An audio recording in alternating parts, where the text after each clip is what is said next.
said, what is a less painful way to fix this problem with your spouse when they have cheated on you, but you still want to save the marriage? Yeah.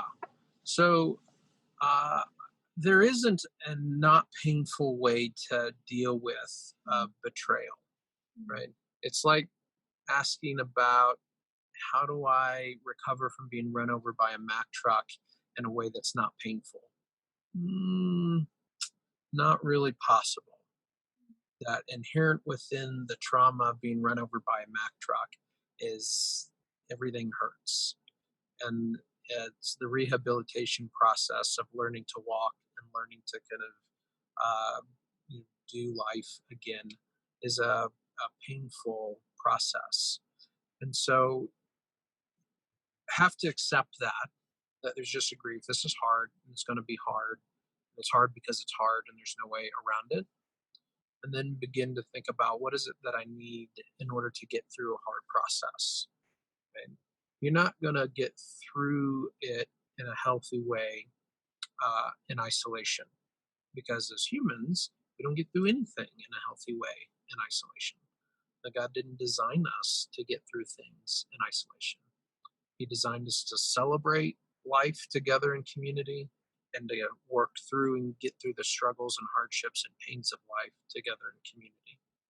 And so, one of the first things that I always ask folks that are coming to my office and affair recovery or infidelity is part of the reason that they're coming to see me is who's in the circle with you, like who beyond you, the two you and me, know what's going on in your life, in your world.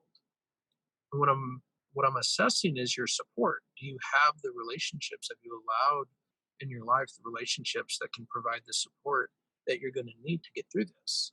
Because I know as a marriage therapist, I don't have the ability to tap you on the head with a magic wand and to fix all of this. But I can't be a stand in for all of your community that you need to get through this.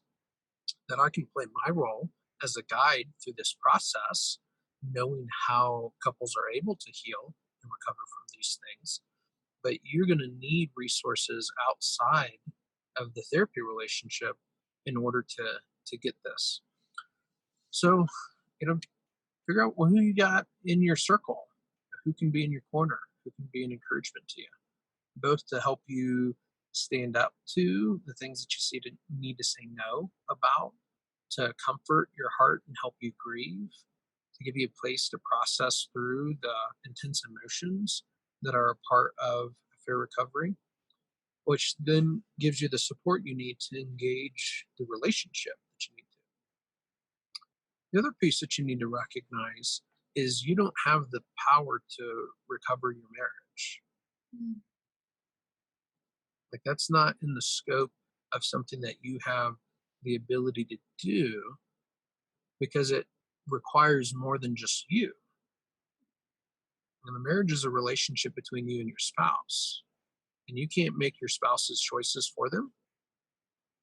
You can do everything that you can do to engage recovery in your relationship, in your marriage, to recover from this and have a healthier and stronger marriage after this, which is totally possible.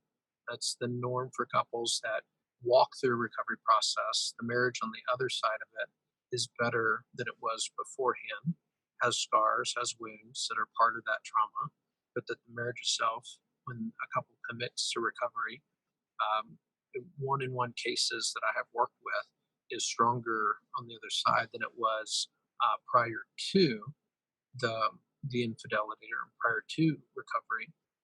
But uh, you are going to have to surrender your spouse and their side of the process to the Lord because you can't make that happen for them, which means you may not be able to recover, not because you don't want to, but because they may be hard hearted and unwilling to engage the process that would enable you to recover, which is the powerlessness of that is scary. The fact that you could lose something that matters a lot to you and that you care very much about, and you don't have the power to prevent that from happening is a really scary and overwhelming prospect. But it's a reality that you have to come to terms with. Otherwise, it will sabotage you through the whole recovery process.